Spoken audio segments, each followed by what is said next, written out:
नमो नमः छात्राः। पश्यन्तु अत्र वयं पितृभक्तः नचिकेताः इति पाठं पठितुं प्रारम्भं कुर्मः। यथा अहं कथां कथयामि, यूयं सर्वे जानीतः। वाजश्रवाः नाम दानपरः ब्राह्मणः आसीत्। दानपरः ब्राह्मणः कः आसीत्? कः ब्राह्मणः? वाजश्रवाः नाम ब्राह्मणः। सः कीदृशः? सः दानपरः। एकदा सः विश्वजित् यज्ञम् अकरोत्। समाप्ते यज्ञे सः ब्राह्मणेभ्यः दक्षिणाम् अयच्छत्। पश्यन्तु अत्र यज्ञस्य नाम अस्ति। किं नाम अस्ति? विश्वजित् यज्ञं। विश्वजित् यज्ञं सः अकरोत्। समाप्ते यज्ञे, यदा यज्ञं समाप्तं भवति तदा ब्राह्मणेभ्यः दक्षिणाम् अयच्छत्। एवं सर्वे जानीतः, यज्ञसमये दक्षिणां सर्वे जनाः ददाति। दक्षिणायां सर्वदा प्रियं वस्तू यच्छेत् इति नियमः। आता लक्षात घ्या काय गडबड झाली होती। दक्षिणायां सर्वदा प्रियं वस्तू यच्छेत् इति नियमः। तर दान करताना आपण सुरुवातीला इंट्रोडक्शन देत असताना तुम्हाला मी दान म्हणजे काय हे सांगताना दानाचं महत्त्व आणि दान कसं द्यायचं ते सांगितलंय, तुम्हाला आठवत असेल। दक्षिणायां सर्वदा प्रियं वस्तू, दक्षिणेमध्ये नेहमी प्रिय वस्तू यच्छेत इति नियमः। तर काय नियम सांगितलाय? तर दक्षिणेमध्ये नेहमी प्रिय वस्तू द्याव्यात असा नियम आहे। आता इथे यच्छत हे रूप तुमच्या लक्षात येतंय का विद्यार्थी मित्रांनो? यच्छेत कः लकारः अस्ति? जानन्ति वा? स्मरन्ति वा? यच्छेत आठवलाय का? गेस करा। विधिलिंग लकार कोणता आहे? विधिलिंग लकार। विधिलिंग लकार। यच्छेत इति नियमः, द्यावा। कशी वस्तू द्यावी? तर प्रिय वस्तू द्यावी असा नियम आहे। किंतु पिता वाजश्रवाः तु दक्षिणारूपेण दुग्धदाने असमर्थाः दुर्बलाः वृद्धाः च धेनुः अयच्छत्। किंतु परंतु पिता वाजश्रवाः तु, वडील वाजश्रवा नावाचे नचिकेताचे वडील, तू इथं तू म्हणजे परंतु वाजश्रवा नावाचे त्याचे वडील दक्षिणारूपेण दुग्धदाने असमर्थाः दुर्बलाः वृद्धाः च धेनुः अयच्छत्। दक्षिणारूपाने म्हणजे दक्षिणा म्हणून ते काय देत होते? तर दुग्धदाने असमर्थाः। पश्यन्तु अत्र विरुद्धार्थी शब्दाः समानार्थी शब्दाः अत्र सन्ति। असमर्थाः दुग्धदाने, दुग्धदान दूध देण्यास असमर्थ दुर्बल अशा वृद्ध गायी, धेनुः अयच्छत् अशा वृद्ध गायी त्यांनी दिल्या। कोणी? वडिलांनी। आता बघा, असमर्थाः विरुद्धार्थी शब्द आहे, समर्थाः तुम्हाला माहिती आहे। तिथे जर असमर्थम असतं तर विरुद्धार्थी शब्द झाला असता समर्थम। त्यानंतर दुर्बलाः विरुद्धार्थी शब्द काय आहे? सबलाः। दुर्बलाः समानार्थी शब्द सुद्धा दिलाय बघा इथे, तुमच्या लक्षात येत असेल, अशक्ताः। त्यानंतर हे सगळं लिहून काढा। पुढे बघूयात। तुमच्या लक्षात आलं का? मग वाजश्रवा ब्राह्मणांनी काय केलंय? तर दूध देण्यास असमर्थ असलेल्या अशा दुर्बल वृद्ध गायी त्यांनी दान म्हणून दिल्या। तस्य पुत्रः नचिकेताः तद अपश्यत्। तस्य पुत्रः कः? नचिकेताः।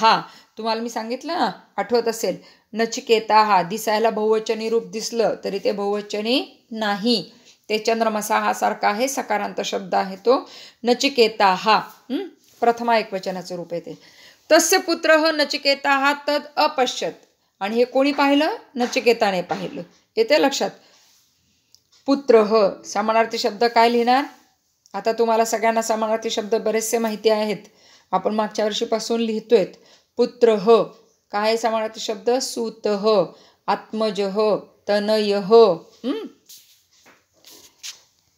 असमीचीन दानेन पिता मे नरकं गमिष्यति इति भीत्या सह पितरम अपृच्छत्। आता बघा, बिचारा मुलगा हा नचिकेत त्याच्या मनामध्ये काय भावना आहेत त्या सांगितल्यात पहा. असमीचीन दानेन, इथं असमीचीनचा अर्थ दिलाय बघा. असमीचीनम म्हणजे अयोग्यम, दिसतंय ना तुम्हाला सगळ्यांना. असमीचीनम म्हणजे अयोग्यम, अयोग्य दानेन म्हणजे अयोग्य अशा दानामुळं पिता मे नरकम गमिष्यती, मे पिता माझे वडील कुत्र गमिष्यती, नरकम. तुम्हाला माहिती स्वर्ग आणि नरक अशा दोन संकल्पना तुम्ही ऐकल्या असतील. चांगले काम करणारे स्वर्गात जातात, वाईट काम करणारे नरकात जातात. मग वडिलांकडनं दान म्हणून वृद्ध, दूध देण्यास असमर्थ, अशक्त अशा गायी दिल्या म्हणजे ते अयोग्य कृती झाली आहे. त्याच्यामुळे ते नरकात जातील. गमिष्यती जातील, हे रूप शिकायचे तुम्हाला अजून. गमिष्यती म्हणजे जातील. इति भित्त्या अशा भीतीमुळं सह पितरम अपृच्छत, पितरम रूप आठवतंय कोणतं आहे? पितृ शब्द आहे पहा, ऋकारांत. आपण यावर्षीच पाठ केलेला आहे. पितरम अपृच्छत, त्यांनी वडिलांना विचारलं. पितः किम तव अतीव प्रियम, हे पितः संबोधन आहे बघा. किम तव अतीव प्रियम, तुम्हाला काय सगळ्यात जास्त आवडतं, प्रिय असं काय आहे? झटिती पिता अवदत, झटिती, झटितीचा पण अर्थ इथं दिलेला आहे बघा. झटिती सत्वरम शीघ्रम, समानार्थी शब्द आहे ते संस्कृतमधले. सत्वरम शीघ्रम. झटिती पिता अवदत, पटकन चटकन लवकर लगेचच वडिलांनी सांगितलं. वत्स त्वमेव मम प्रियतमः. काही शंका आहे का? वडिलांना सगळ्यात प्रिय काय असणार आहे? मुलगा. वत्स त्वमेव, तूच, त्वम एव मम प्रियतमः, तूच माझा अतिशय प्रियतम, सगळ्यात जास्त आवडता आहेस. नचिकेता हा पुनः अपृच्छत, मग नचिकेताने पुनः अपृच्छत, पुन्हा विचारलं पहा.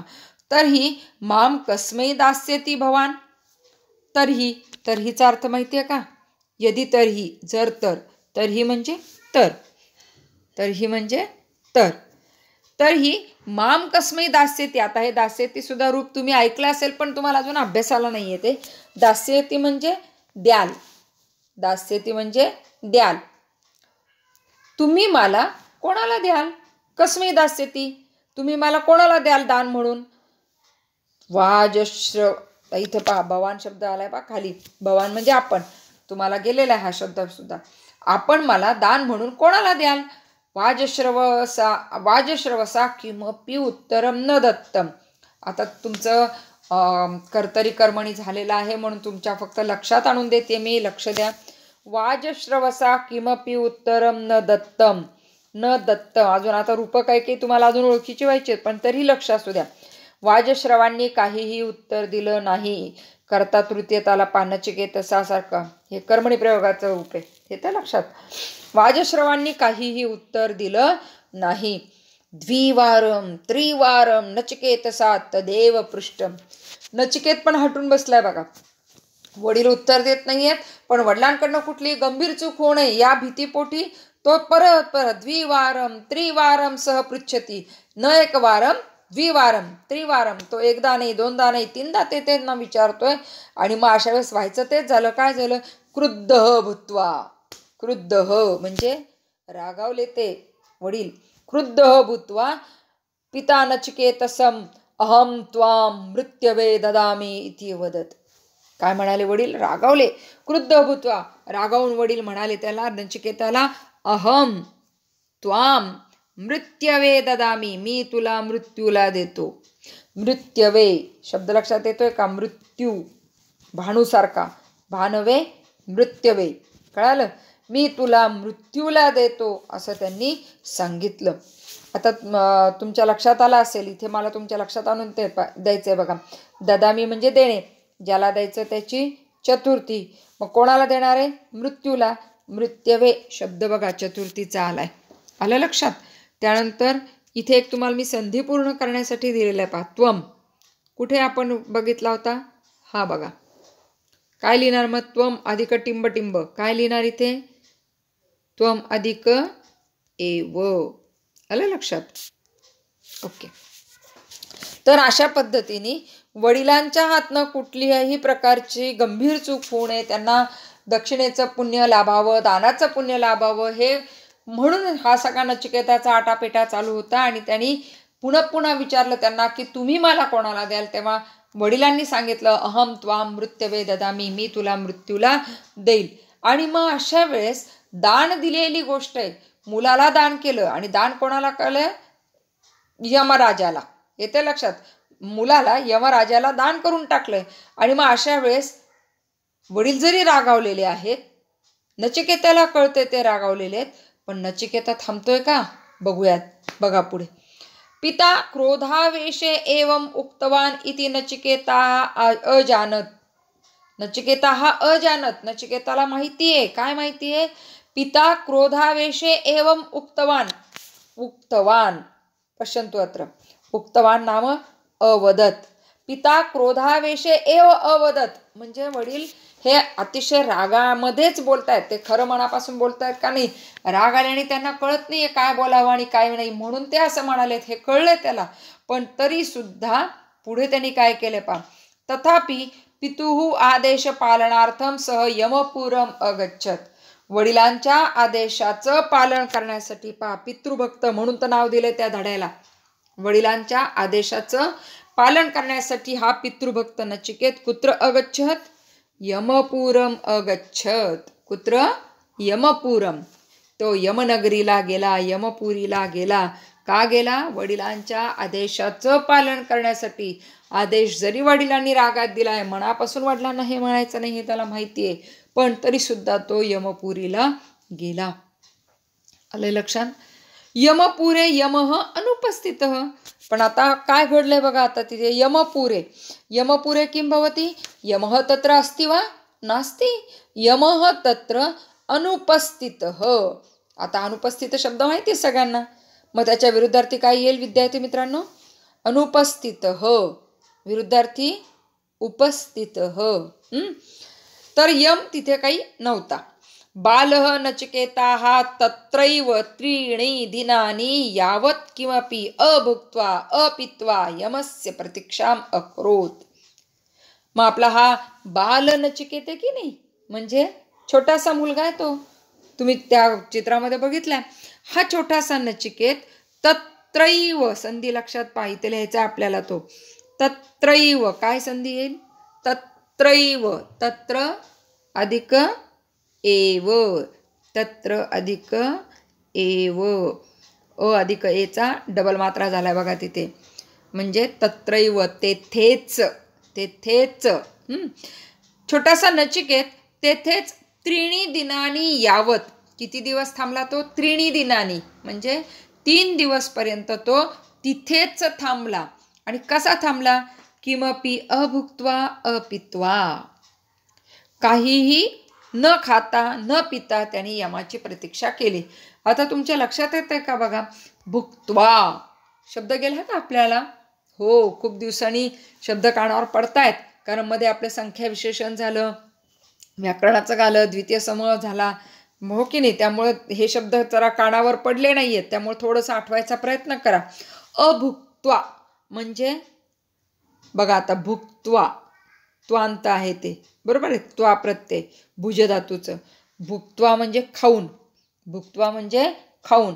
पण इथं दिले अ, त्यामुळे हा झाला तुमचा अपोजिट शब्द, विरुद्धार्थी शब्द. अभुक्त्वा म्हणजे काहीही न खाता. तसंच पित्वा पा धातूचं पित्वा रूपे. पित्वा म्हणजे पिऊन. अपित्वा म्हणजे न पिऊन. अ लावून विरुद्धार्थी शब्द तयार होत आहेत इथे, हे लक्षात घ्या. अभुक्त्वा अपित्वा. पित्वा म्हणजे काय? काहीही न खाता आणि न पिता त्रीणी दिनानी पर्यंतम सह प्रतीक्षाम अकरोत यमराजस्य. म्हणजे काहीही न खाता न पिता त्यांनी यमराजाची किती दिनापर्यंत? त्रीणी दिनानी पर्यंतम प्रतीक्षाम अकरोत. त्यांनी 3 दिवस तिथे यमराजाची प्रतीक्षा केली. आले लक्षात? कळतंय सगळ्यांना? आता या 3 दिवसांच्या प्रतीक्षेनंतर नेमकी काय घडलं ते बघूयात पुढच्या व्हिडिओमध्ये. अधुना अत्रैव अहं विरमामि. पुनर्मिलामः. शुभं भवतु.